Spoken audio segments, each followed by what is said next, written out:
Hey, what's up, Geekscape? Welcome to a brand new Geekscape podcast. I'm Jonathan London, your host, and if this is your first Geekscape, well, strap yourselves in. We're going to take a little journey through pop culture, movies, video games, comic books, all that amazing stuff.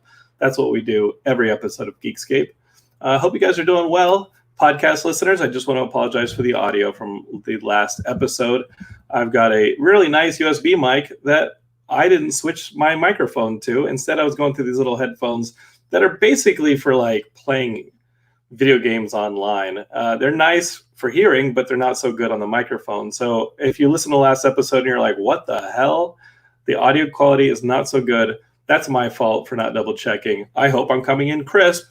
The content's not going to be any better, but at least you'll be able to hear me. I hope you guys are doing well. I hope everybody's surviving the pandemic. If you're watching this live, thank you. Maybe you're watching on Facebook or YouTube, or we got, what else we got? Oh yeah, we got the Twitch. And we got the Periscope, or maybe you're waiting for the podcast to pop up and you're driving to your job and you're listening to it, or you're going for a little bit of a walk to get out of the quarantine. Have you been doing that? What are you guys doing?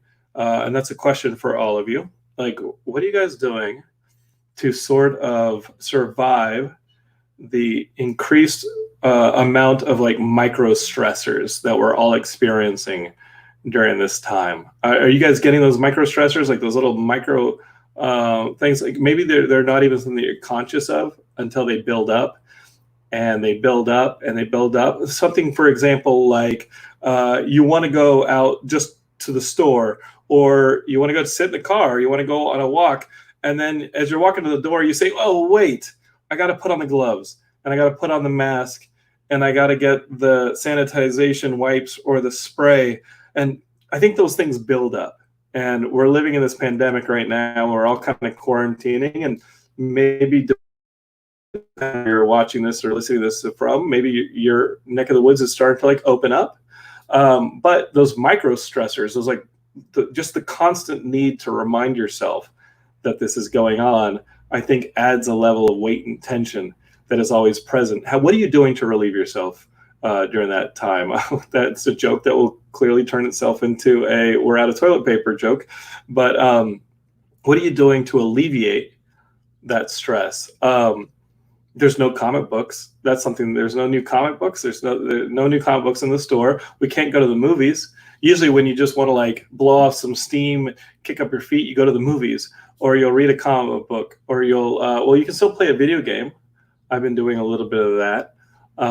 Comics, I've been getting into some old stuff. I've got some great guests on my show today. I've got some independent comic book creators. My friend Chris Mancini, he's a writer. He was on the show late last year. And then Fernando Pinto, who's never been on the show before, even though he's been with Geekscape since the start. He made our logo. You can see our logo right there in the corner. Boop! That's Fernando's work. He came up with that. I told him, hey, I just want something that's a little bit like Buck Rogers, but as a kid. We're talking fishbowl, like spaceman helmet, maybe a cool tube and a ray gun. And Fernando was like, I think I know what you want. And literally that is his first attempt, is the little logo that you guys see in the corner. And hold on, guys. Yeah, I had a little bit of a streaming issue, but that's it right there. That's Fernando's work, and Fernando's going to be on here because he did the artwork for Chris Mancini's book. So if you guys ever wanted to put out like a graphic novel, or you wanted to put out like an indie thing, maybe you wanted to kickstart it, or you got the money and you got the artist and you want to put it together but you don't know how, this will be a pretty good episode for you guys. I want to remind you that we are broadcasting from the Dweeb Darling Studios, aka Heidi's room, where I'm quarantining during the pandemic. She does let me out of the room, but I like broadcasting from here, and it's really the best place in the house to broadcast with you guys. So I'm going to give the plug to Heidi's company. This is the Dweeb Darling Studio, as she demanded that I say on the broadcast. I'm just kidding. She did not demand it. She thought it would be funny, and I think it's funny. So here we come from the Dweeb Darling Studio, a brand new episode of Geekscape. Please let me know.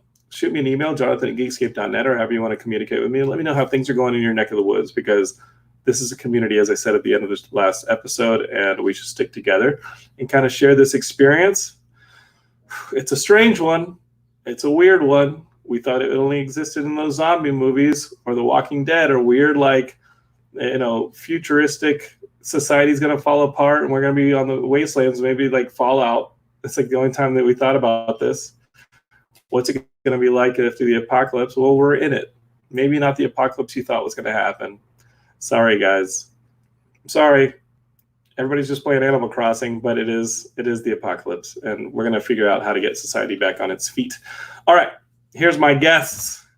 Chris Mancini, Fernando Pinto, longtime Geekscape friends, and now we can talk to them together. Here we go.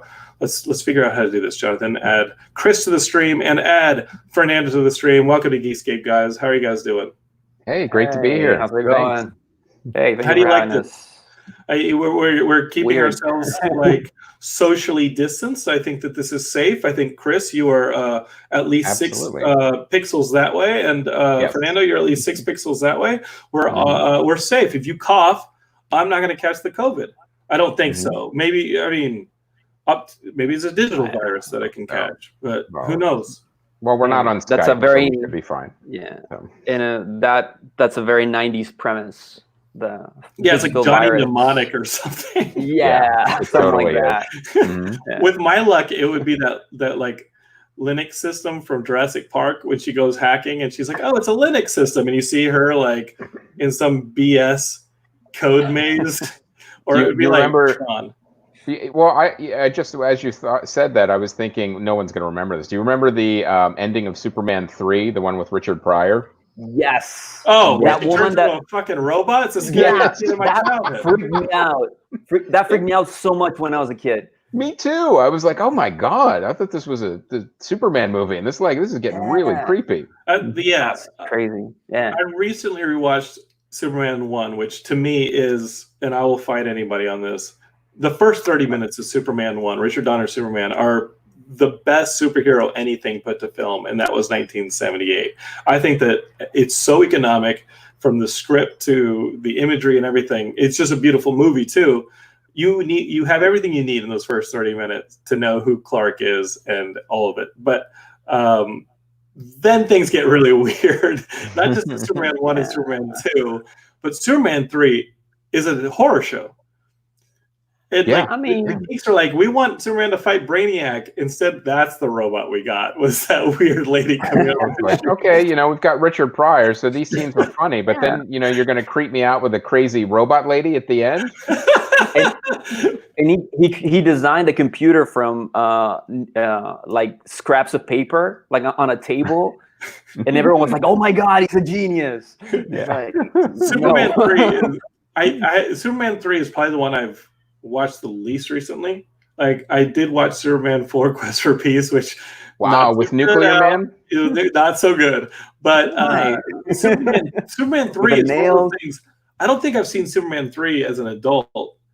Do I watch anything as an adult? Let's be real. But I think Superman 3 is the one where I'm like, you know what, Jonathan? You can watch it, but it's going to give you nightmares, even as a grown-up. The wires and stuff. Oh, that's crazy. But I do remember fondly the fight in the junkyard when Clark and Superman are separated. That's Superman 3, right? Or is that Superman 4? Right? Superman 3, where like Superman and Clark are separated. I think. That's 4, or in Superman. Superman doesn't have his humanity, so he gets like an immediate like 9 o'clock, like what is it, 12 o'clock shadow, and he's like all bleary-eyed, and he has to fight him in a junkyard. It's ridiculous. It's great dialogue too. That like it's not on the nose at all. Like, I hope you don't expect me to save you because I don't do that anymore. Like, Well, Superman 2, when he loses it, like he tricks Zod, right? Like he loses his powers, he gives his powers up for Lois, and so suddenly like Superman is just Clark, and he gets his ass beat in that diner. Remember, like he doesn't have his powers, he gets his ass beat by some local dude in a diner who's like, "Shut up, dweeb." Then Superman tricks Zod, gets his powers back, and he's like vengeful. Superman goes back to that diner with a fucking vendetta and is like, "Hey, remember me as Clark?" So like trying to like hide your secret identity is out the fucking window, because all he's seeing at that point is a revenge on this poor yokel who just had a power trip. And so he like spins him around in the chair Also, they're all truck drivers, and they're always at the diner. So they don't have roots. You know what? The Reagan economy hit pretty hard. Right? Yeah. He slides the guy, trickle down. He slides the guy down the freaking diner. Yeah. Which is a metaphor for Keynesian economics. And then the dude goes like head first into the jukebox, if I'm remembering correctly. So he basically vandalizes this diner. He goes and like plays out this vendetta against some dude who like punches him and breaks his hand. Like Superman really starts to become a dick somewhere in Superman 2 when he gets his powers back. I can see how by Superman 3 he should just have everybody in chains. To be fair, he paid for the damage, and he gave everyone the explanation that he had been working out. So it's So wait, are you saying that maybe Zack Snyder saw that and he was like, yes, that's that's what Superman's really like. Vengeful. You know, that's the core of the character. Yeah, I'm not so much into the Smallville Superman. Yeah, you know, that's a little too wholesome. But what if Superman just went into diners and started whipping people's asses? And like erased 70% of his dialogue too. Do that. Yeah, but in Man of Steel, doesn't he like throw like a trucker's truck over like some power lines and shit? Like he destroys like a trucker's means of like feeding himself.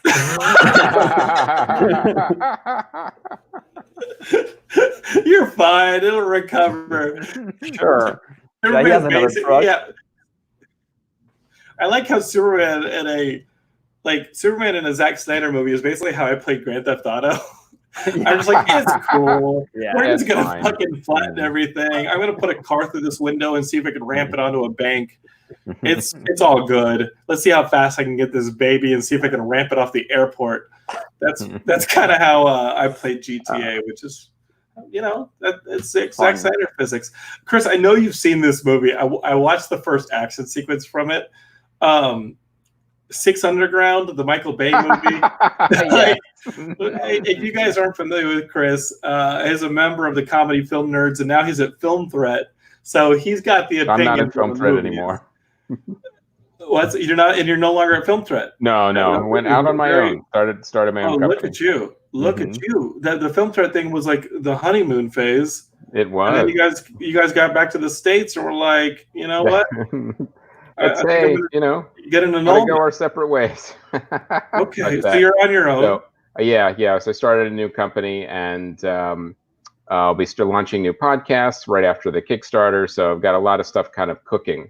But to get back to your question, 6 Underground, yeah, I saw that movie, and wow. Did you watch the whole thing or just the beginning?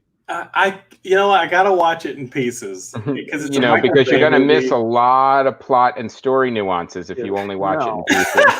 You have to watch the whole thing. It's like it's like eating candy. If you know that when you eat the candy all at once, you're gonna get diabetes immediately, and your teeth are gonna rot out because it's just too much. So I have to break it into pieces. And so I watched the opening sequence in Italy where it's just like a car chase. Right. And that was it's just so excessive. And it works on, it really is an assault on the senses. That being said, that's why you watch the Michael Bay movies. So or why you avoid them. I enjoy. Yeah. Well, yeah. Like they sold it like, oh, this is written by the guys that wrote Endgame and Civil War, so it's gonna be great. And I don't know how much Michael Bay stuck to that script. Yeah, you don't know what the original script looked like, and it was just one action sequence after another. I mean, the script must look like stuff blows up, people get shot, Ryan Reynolds says something funny, but don't write it in, just let him figure it out on the set, and then that's how they filled 2 hours. Did you guys, speaking of the Russo brothers, one of them wrote this Extraction movie with Chris Hemsworth on Netflix? Did you see that?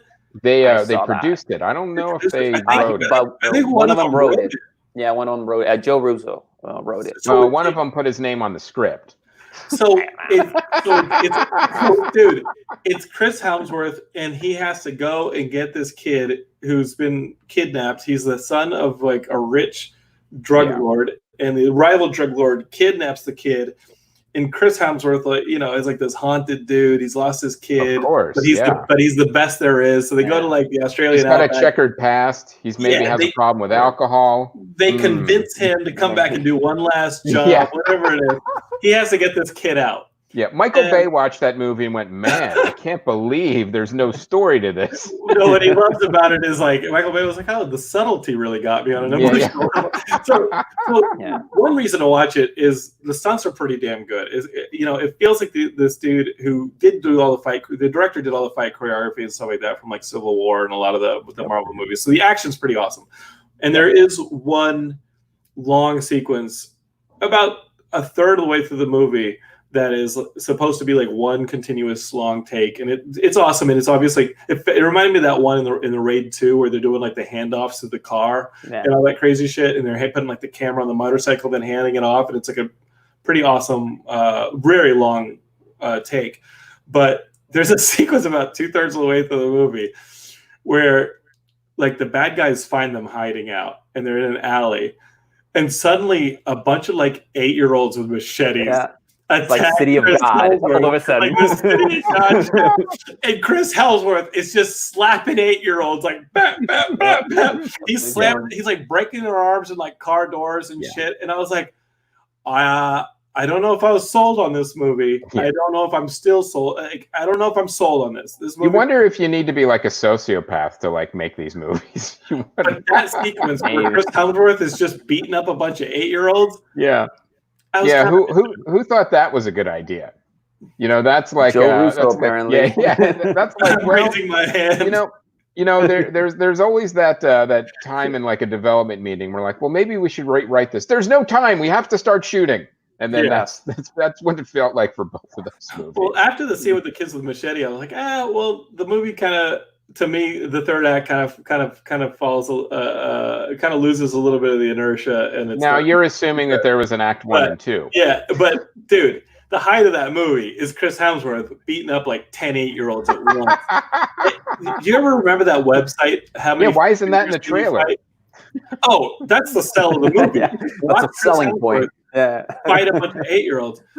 Did you guys remember this website? It was how many 5th graders can you beat up or something like that. There's a website where this is what you do. No. Yeah. No, I don't online, dude. Website. Like, okay, so there's a website. I don't know if the website's still up, but like, remember, guys, everyone looked at it, right? Yeah. 10 years ago, there was a website or so where you put in your height, your weight, how skilled you think you are as like a fighter, like your athleticism, and then you just put in these variables.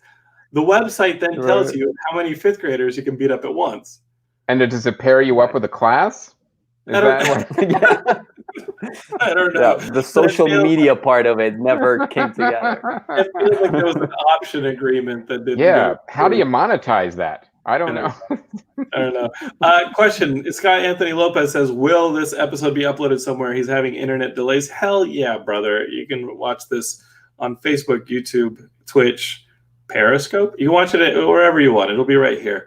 And then if you're a podcast subscriber, you can hear it. All right. So talk to me. Let's talk about this new graphic novel you guys are putting together. What is it? I know you guys did one already. And yes. Let's talk about like the process of putting together like a graphic novel, an indie graphic novel. Like, how did you do this? Because we might have viewers or listeners that are like, you know what? During the pandemic, I've been getting a little creative, and I'm thinking about putting together my own graphic novel. How do you even do that? Why do you do that? Well, that's a very large question. How, why, and how'd you do it? Fernando and I first started on Long Ago and Far Away. That was my first graphic novel that we kickstarted. And in fact, I found Fernando through Geekscape. I was like, you got to know some comic book artists. And there was like no even delay. I think you answered in like 30 seconds. So you got to go with Fernando. This is who you need to use. And I was like, oh yeah, you're right. So Fernando and I started talking. We set up the graphic novel for Long Ago and Far Away. It funded on Kickstarter. We made it, got it out to backers, and then Starburns Press picked it up, the Rick and Morty company. And it's out right now on Comixology digitally, but it's also, if you want a hard copy, you could get it at whitecatelentertainment.com, and I'll sign those too. We have more of the hard copies left. But the new one, Rise of the Kung Fu Dragon Master, I was actually over on Geekscape last year. We didn't quite make it on the funding. We had a very ambitious goal. We didn't quite make it. We kind of bit off a little more than we could chew, because every single crowdfunding thing is kind of a learning experience. And I had done 3 successful ones. The 4th one didn't quite make it, so we redid it. We retooled it. And, I was talking to Fernando, and we kind of had to make like a pandemic version of it. So we had to strip out anything that would be like going to a live show or, lunch with something. Or my old Comedy Film Nerds partner had like a surfing lesson that you could do with him, that we had to take that out. And so we made it. Rewards though, right? Like the rewards, you were like, yep, can't do that reward, can't do this reward. A tour of the Starburn studios. We had to take that out too. So what we did is we broke the book up to make it more manageable, lowered the goal. So everyone, especially with the pandemic, and if money's tight, we wanted to make sure everyone could participate. So the opening pledge, I think, is only $10 for the digital copy. So we wanted to make it accessible for everyone too. And then if you want your name in the book and commissions, all that stuff, it goes up all the way to $500. But one of the things we wanted to put in is Fernando and I, we always like kind of giving back to the community because we're indie guys and we want to help other people coming up. So we kept one tier in there. It's a $500 tier that you'll get a Skype with any team member. Like if you want to learn art from Fernando, or like writing from me, or our editor used to work at Dark Horse, if you want to learn how to pitch and how to put together a comic, those are all things there. We have a Skype session for that, and like a portfolio review and things like that. But the process of actually putting it together, I come from a writing background of like TV, movies, and books. I've never done comics before. So I will say this, it was a learning curve for me.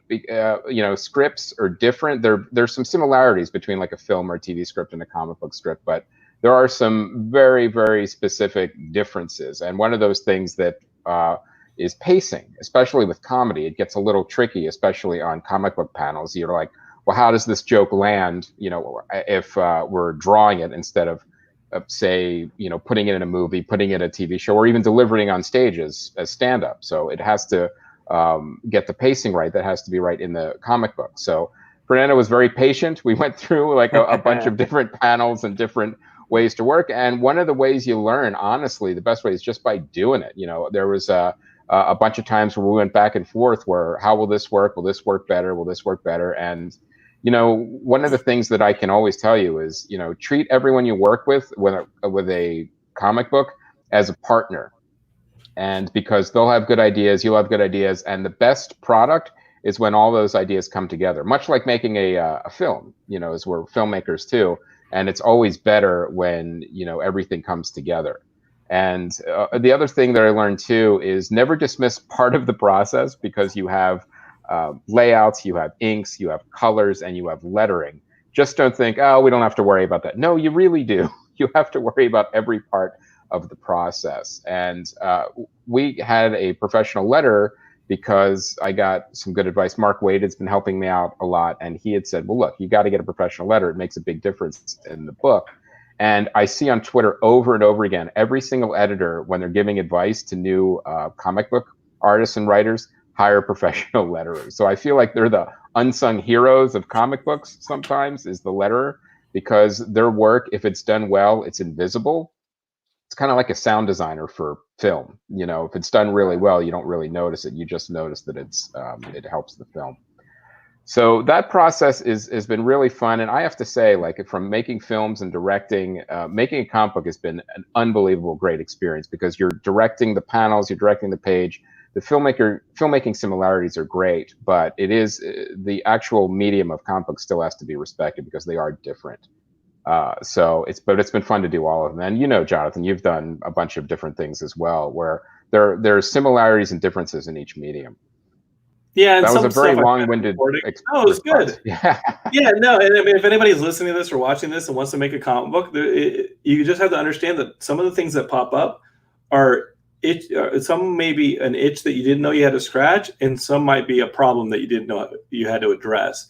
And if you're following because you love writing, you might find that there's the way you write comics isn't something that you enjoy, or might be something that you enjoy a lot. The aspects, of course, that you enjoy is that you can make anything. You can have as many explosions in an unlimited budget on screen as you need. Some of the things you might not enjoy are like what Chris says, where, oh, I had this really good joke, and the timing it's based on timing, as all humor is, and the timing is subjective to the reader, not necessarily to the pacing of a film.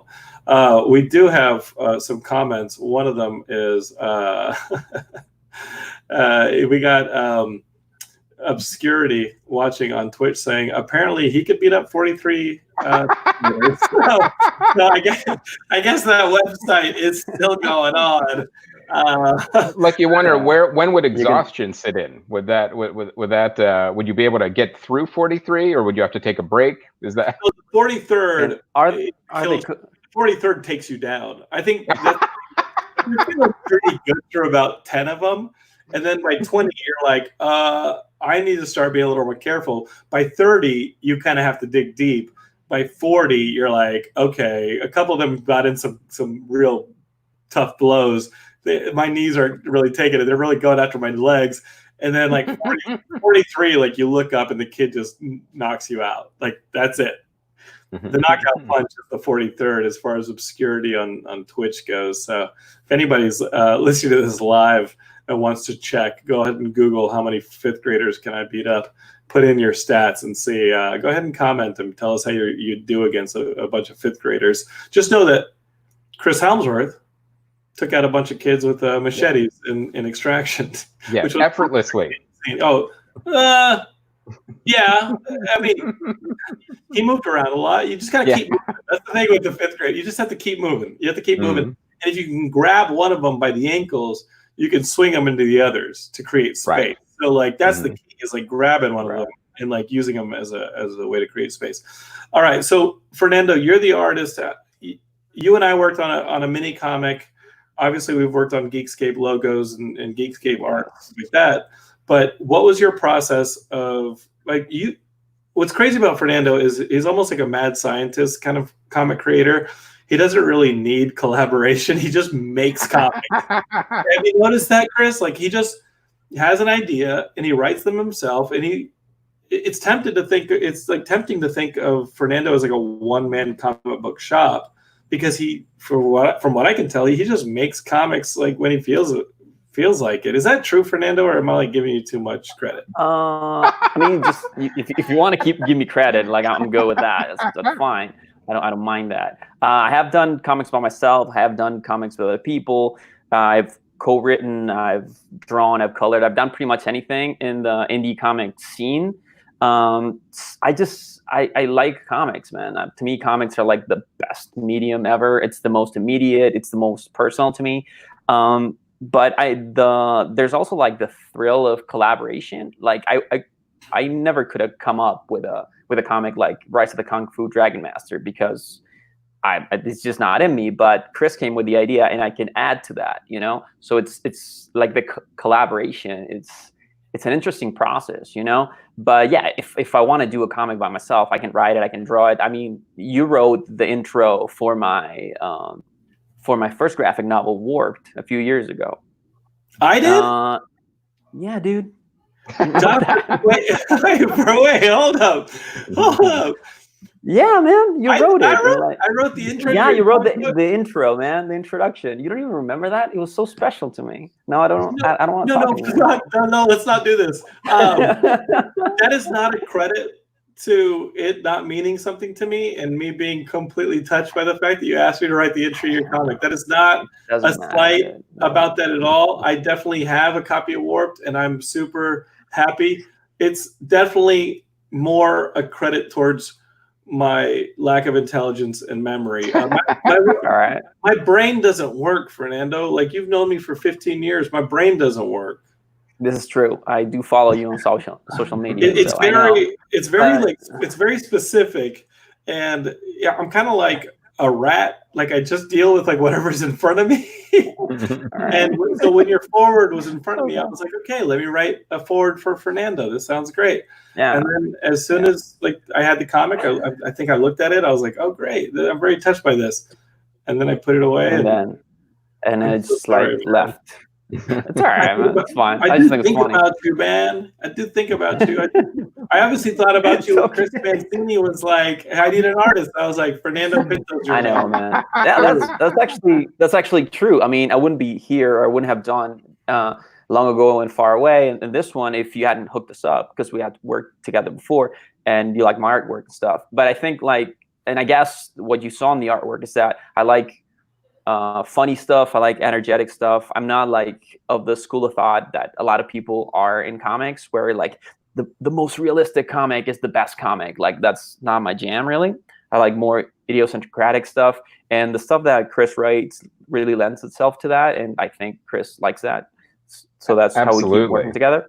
Yeah, I think it's a great pairing, and it's one of those things that when you find a great mix and pairing, you stick with it, because it's hard to find. You could find somebody who's a great artist, but not a good fit for what you're doing. Exactly. I mean, it's the same thing with movies. The way you want to communicate stuff. Yeah. And now the other thing that gets better too is Fernando and I now have like a shorthand. When we put something together, I'm like, oh, he knows what I'm talking about. And I'm like, oh yeah, there it is on the page. I remember once Fernando said, well, I don't really do a lot of fantasy stuff. And this is after halfway through Long Ago and Far Away. I'm like, well, you don't? And I'm like, but this looks like you've been doing it for like 20 years. I mean, this is. I think it's for nerds. Yeah. It's called reference, Chris. Yeah. You can look at reference. What the hell's a dragon? Yeah. What is a centaur? I don't know what it is. Yeah. We're excited. We're excited to do. Yeah, do it's a fun. It's anybody who's grown up. It's a fun book. Yeah, anyone who's grown up with watching like those kung fu movies on cable, or even like way back in like UHF, if you watch them on Saturday mornings, it's basically it follows like that whole kind of 80s movie trajectory of like a small time crook in Los Angeles accidentally gets mixed up in an ancient battle between good and evil that's been fought since the days of ancient China. So it's got a lot of kung fu, it's got a lot of fighting, it's got monsters, it's got dragons, it's got all sorts of fun stuff. It's got surly baristas. So it's one of those things that I wanted to kind of put together everything that I loved growing up and with martial arts, but we want to take that part seriously too. So we actually have Rick Myers from Action Film Autopsy, and he's been a consultant for like I think Kung Fu Panda and like all the different studios. So we wanted to kind of make sure not only was it funny and exciting and interesting, but also authentic. So he's actually going through the script right now and helping us out to make sure everything is kind of like right with the Kung Fu, the philosophy, the weapons, all of those things. So we didn't want to make it look like, well, we just got everything from what we saw in movies. We wanted to be a little deeper than that. And we also wanted to have it a little more authentic. So like I said, we didn't quite get there last year, but we completely retooled the campaign. So we're doing really well. We're already past halfway, but we still need to get there. But we've got about, I think, still like 20 days to go. This is live, right? Yeah. We've got about 20 days to go. So it's Rise of the Kung Fu Dragon Master. But I also wanted to tell people too, if they want to kind of check out our work for free, Starburns Press put up the first issue of Long Ago and Far Away for free up on their website. So you can actually download that and check it out, because even the editor said, well, these are, comedy wise, they're kind of very similar. I said, well, yeah, that's kind of my style and voice. So if you like one, chances are you'll like the other. He's like, you're really dynamic, Chris. This is it's not fantasy this time. It's kind of Big Trouble in Little China kung fu. Yeah. So, still kind of need monsters, fantasy, magic, and fighting. I seem to always need that for some reason. So, do you ever see Warriors of Zoo Mountain, which was like a big influence on Carpenter for Big Trouble in Little China? You ever seen Warriors of Zoo Mountain? It's like, no, I don't think I have. Warriors of Zoo Mountain is like the nuttiest shit you'll ever see. It's like it's insane. It's people like flying through the air and stuff like that. It's if you've ever like plunked quarters into Mortal Kombat or Street Fighter, there's a couple different kung fu movies you gotta see. Like you gotta see Warriors of Zoo Mountain, which I think got it got a sequel like 25 years later. I think it got it's like an early 80s or late 70s kung fu movie. Mm-hmm. I don't think it's one of the Shaw Brothers movies. This isn't my strong suit, but it's definitely like one of those that are just insane, have a lot of special effects. There's always wind in like fog, everything. Of course. And there's tons of lightning coming from fingers effects. And then you got to see Master of the Flying Guillotine, which if you haven't seen Master of the Flying Guillotine, come on, that's like half the Street Fighter roster ripped off Master of the Flying Guillotine. You know what I mean?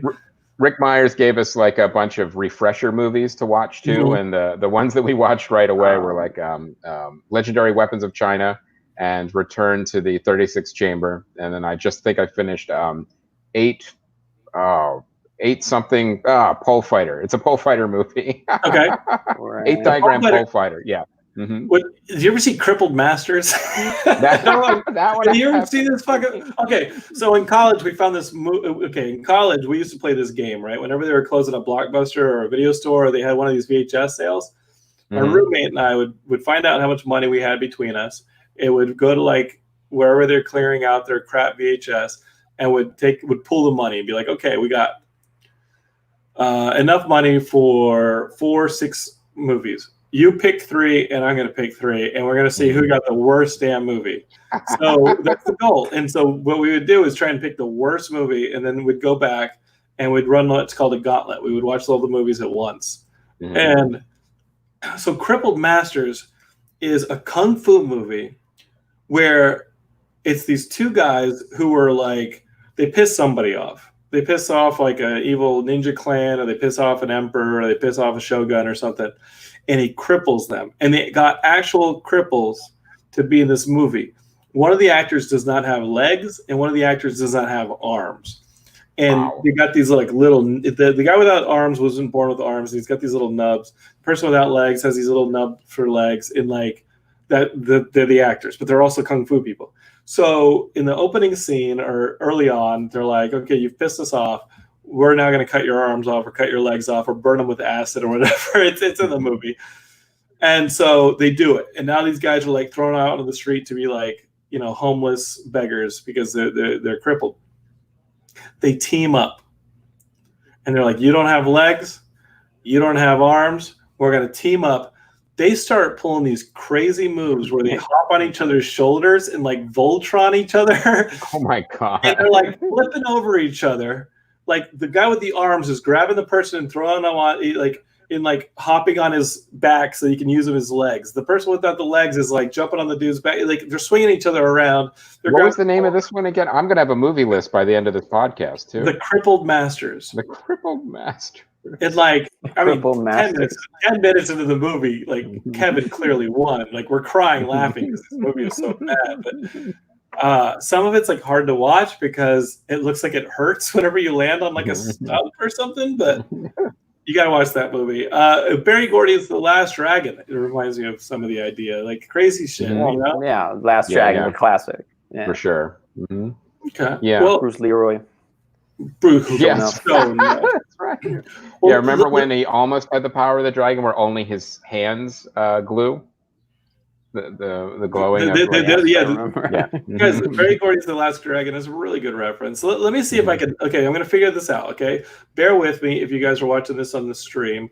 I'm going to see if I can show you guys the Kickstarter and what we got going on. We'll narrate it for those of you guys who are podcast listeners. But what I'm talking about here is that Chris and Fernando have this Kickstarter going on right now for their new graphic novel. It's called Rise of the Kung Fu Dragon Master. If you're into Kung Fu, if you're into fantasy movies, if you're into all the crazy stuff, and you like comedy and you like comics, this is probably something you want to check out. Now, listen, bear with me there. I'm going to now share my screen. I can do this. Just hang with me. All right. Watch this. There we go. And boom. Let's see if this works. Wow. There it is. This is your Kickstarter. Yeah. Looking at it right now. What do you guys think? So if you guys go to either Kickstarter and search for Rise of the Kung Fu Dragon Master or go to Chris's website, whitecatentertainment.com, you guys can see a link to this. You guys are going for $8,000. And so far, you got 4,500 with 20 days to go. Looks pretty good. Yeah. This is some of your artwork here, Fernando. Let's see. That is me. I drew that. That looks good. That Now, is talk about some of these characters. Is it a tournament type thing? Because a lot of these kung fu things go into like a tournament, and you got to fight your way through increasingly different bad guys who each have different powers. What's kind of the storyline here on this one, Chris?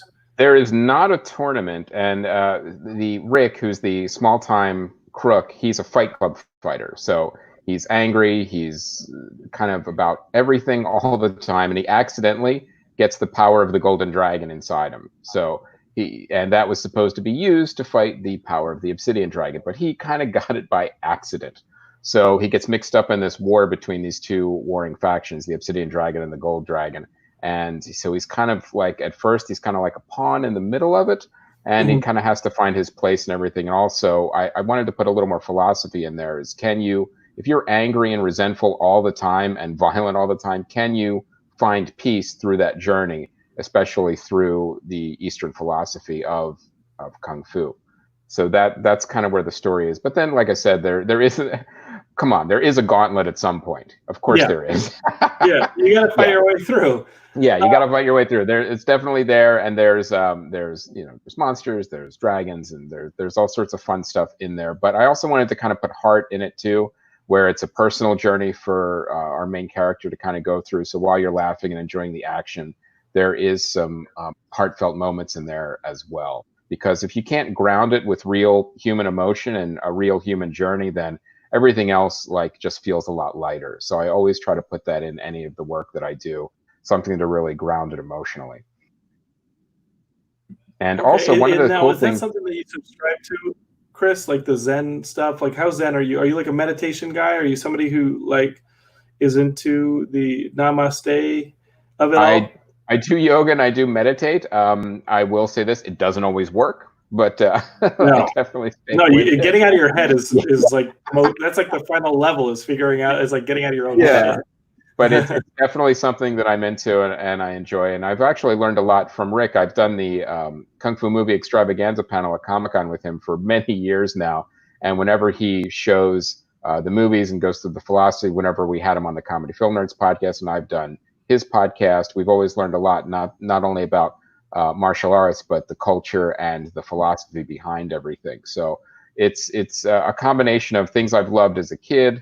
I used to even take martial arts when I was younger, and also of all the philosophy and the stuff that I've learned from Rick as well. So I wanted to kind of put all those things together, and watching and growing up on 80s buddy comedies too. So you put all those together, and this is kind of what came out. And Fernando, is this your jam at all? Like, are you into kung fu movies, or is this like fantasy stuff and you had to go and research a bunch of stuff? You can be honest, Fernando. No, I mean, actually, yes and no. Like, I love action and I love drawing action, but I've never been so much into the culture of it. So when Rick sent us all these movies to watch, I hadn't seen any of them. I saw The Last Dragon at some point or whatever, but I'd never seen the 36 chambers and stuff like that. So I look at them and I see how they choreographed all this stuff, and there's no cuts. You know how you see maybe you watch an action movie today, anything that's not John Wick, like Taken. You have Liam Neeson fighting somebody, and there's 50 cuts in 30 seconds. Yeah, Bourne Identity was the worst. You don't get to see the action at all. Exactly, but these are just amazing. I don't the plots kind of escape me a little bit, sure. But the action wise, they're really, really awesome. So it's been kind of a learning experience from that point. But all my comics are usually very action oriented and very comedy oriented. That's the stuff that I like. So this is I feel more comfortable doing this than doing fantasy. Mm-hmm. But at the same time, I wouldn't call myself a kung fu expert at by any stretch of the imagination. So it's been fun. What's pretty amazing about those Shaw Brothers movies, and Sammo Hung and those performers that were in them was they almost set it up like theater. And what's important isn't the shots as much as the choreography of the moves. And it's really a showcase for some of this amazing fighting. And you watch some of these movies and the camera, like you said, doesn't move at all. No. It's almost in a wide, and you just kind of see it work almost like you're sitting in a play.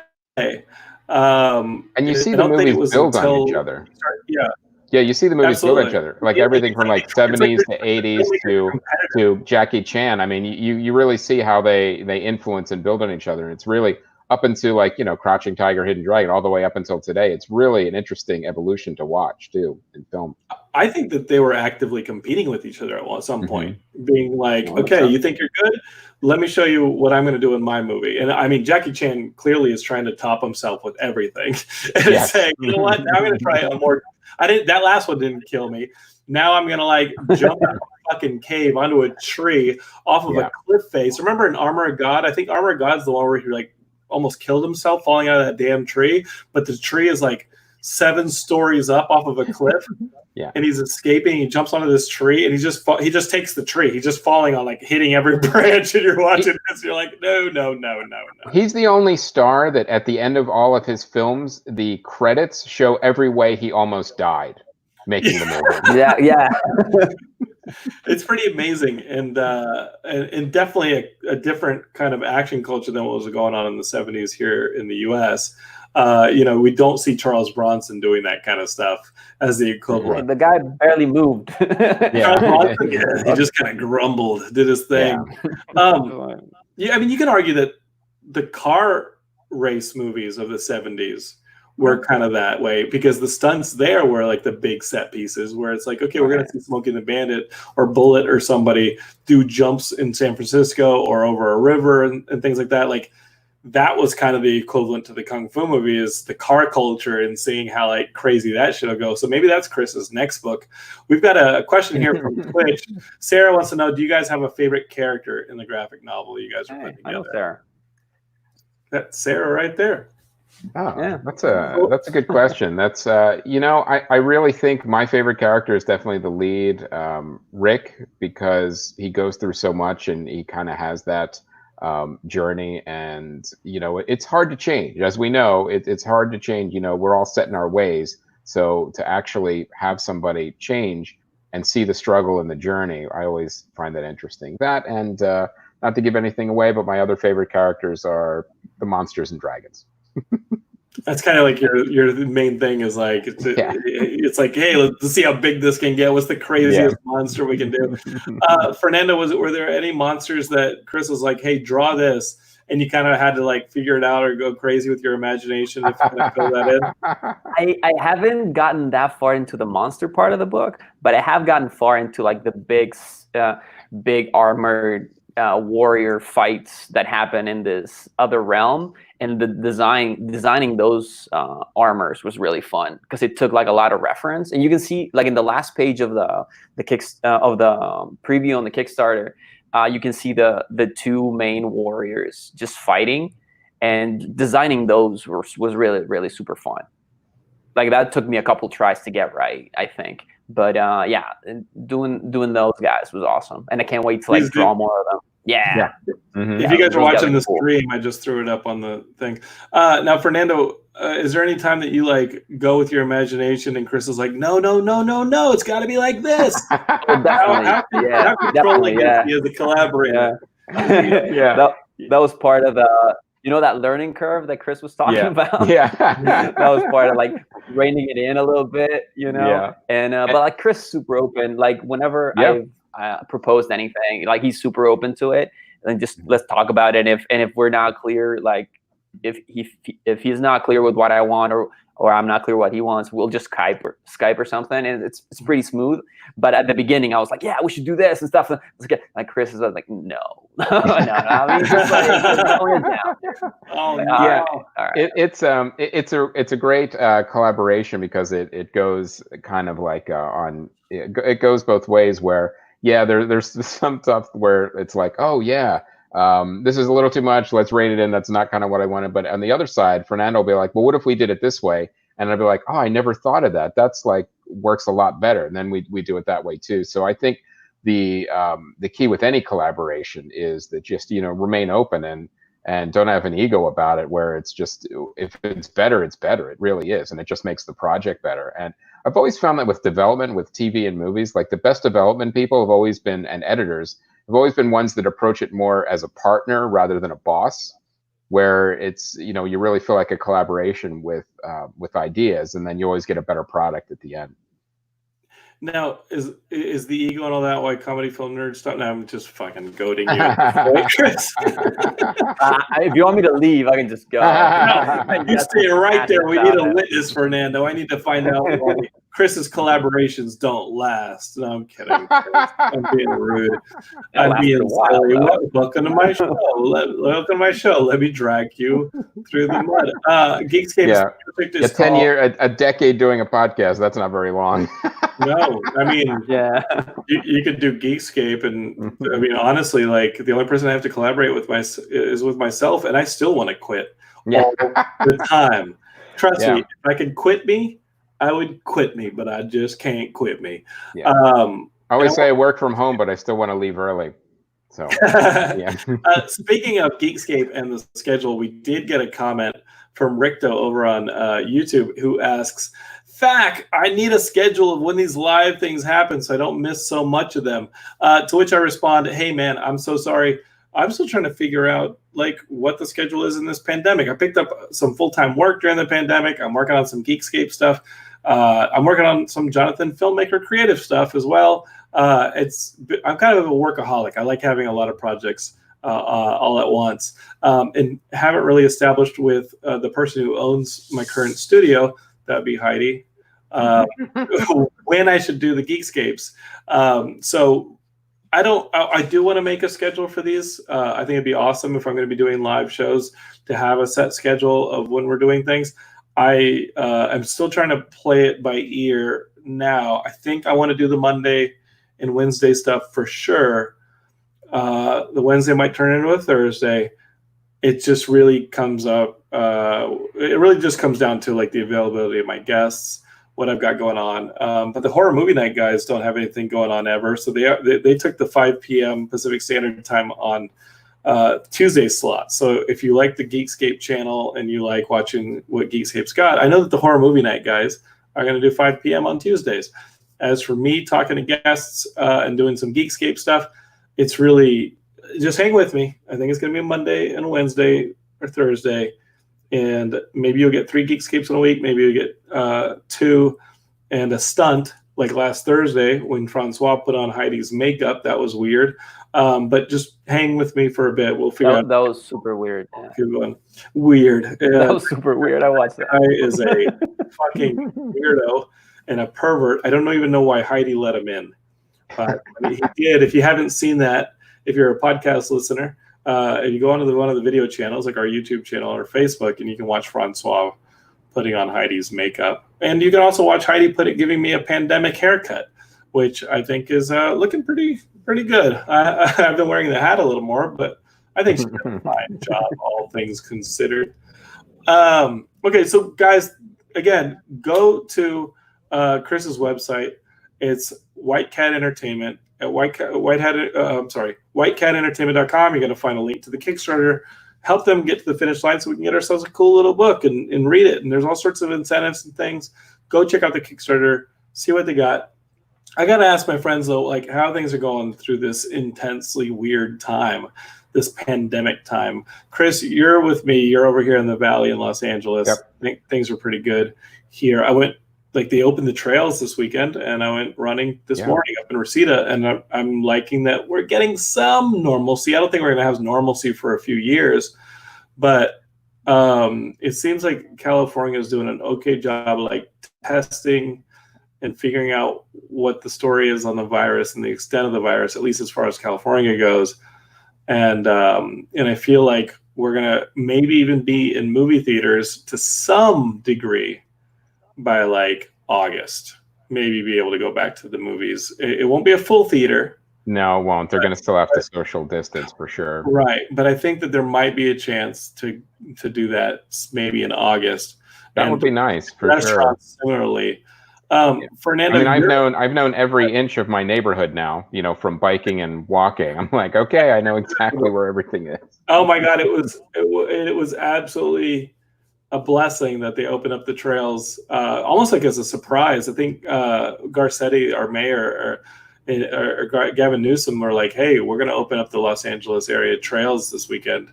And it came at the right time because I'm just going nuts. And there's only so much you can run concrete around your neighborhood before you're like, okay, get me some stuff I haven't seen before. Right. Very true.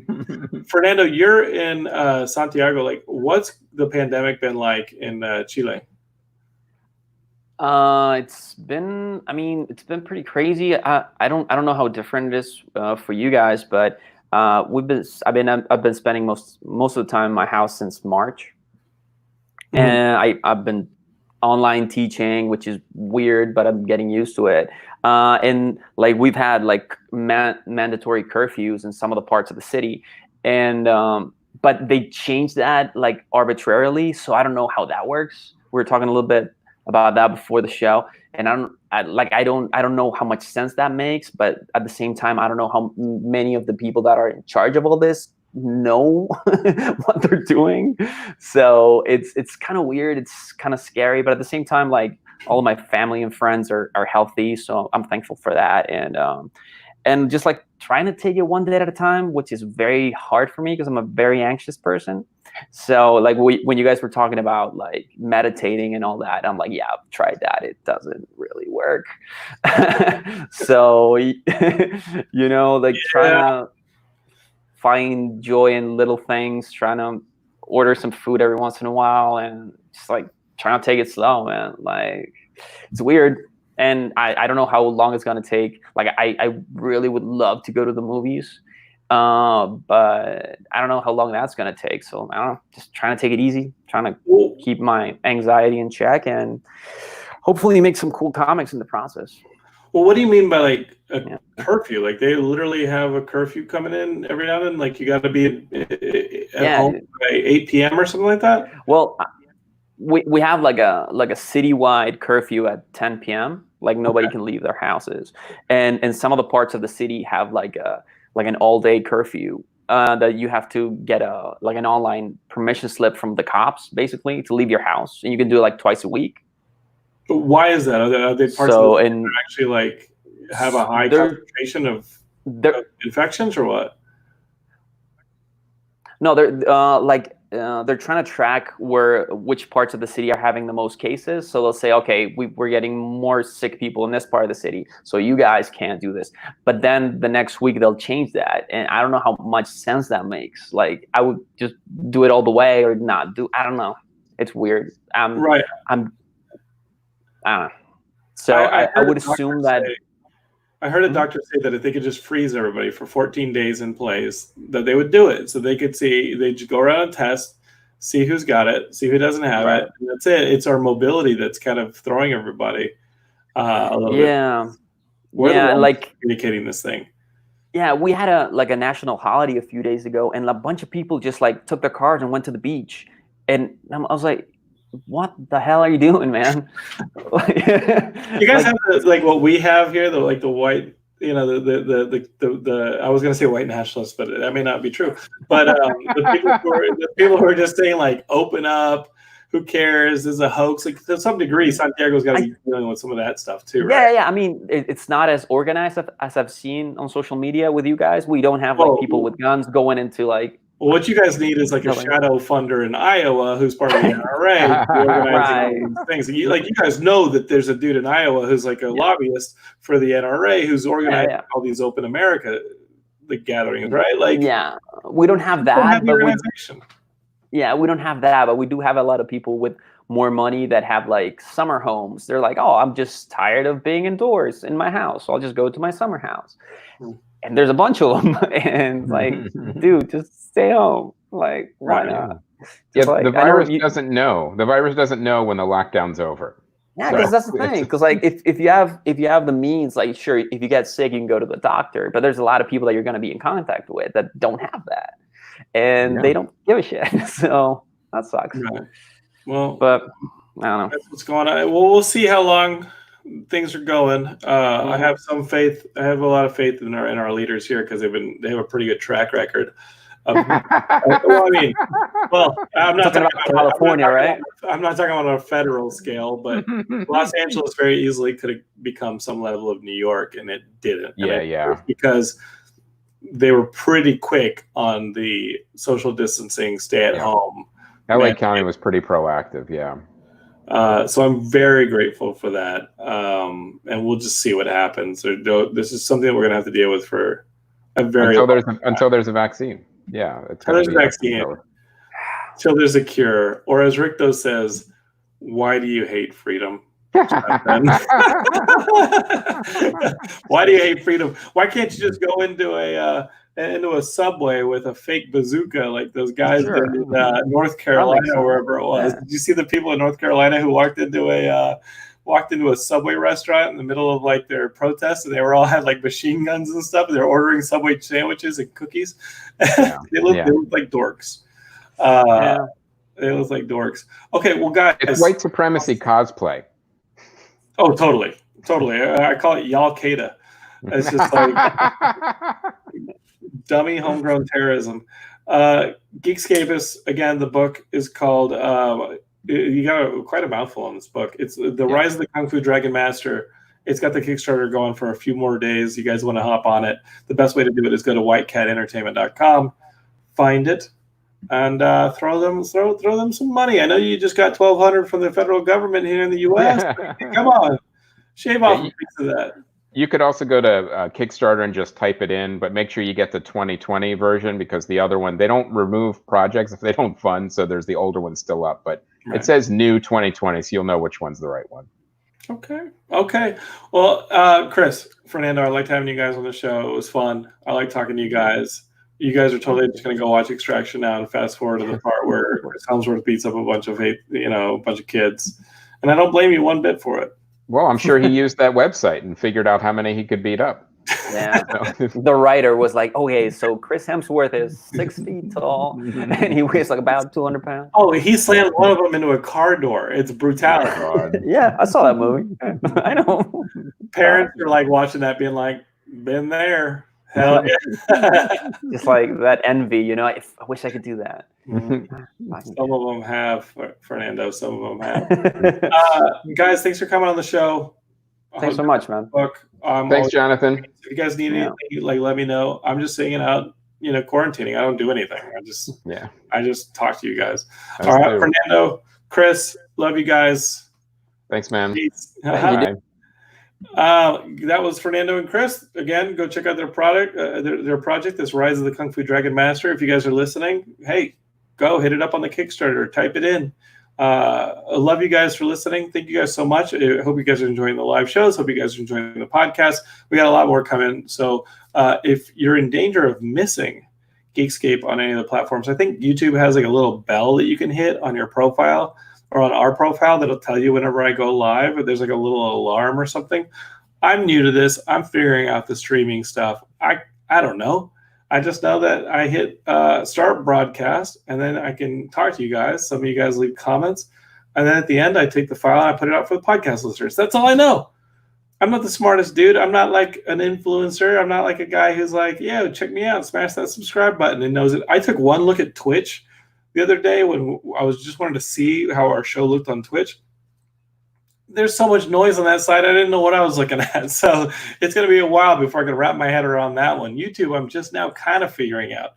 All right. I'm turning into your grandfather who's like, what am I looking at here? I don't know how Facebook works. Or my mom who made like 18 Instagram accounts or Facebook accounts because she kept like losing her passwords. So now she's got the friends I have on Facebook, I think 9 of them are my mom, because every time she loses her password, she just makes a new account with a new email. Like, that's how it is. So I'm turning into that. All right. The apple's not falling too far from the tree on that one. Thank you guys for Geekscape. I know how to make these. I know how to put them out on the podcast network. So that's all I got for you guys. Check out Chris and Fernando's books. I love you guys. You need anything, hit me up, Jonathan at geekscape.net. I'm here for you guys. And that's about it. Love you guys. Geekscape forever. Jonathan here. Over and out.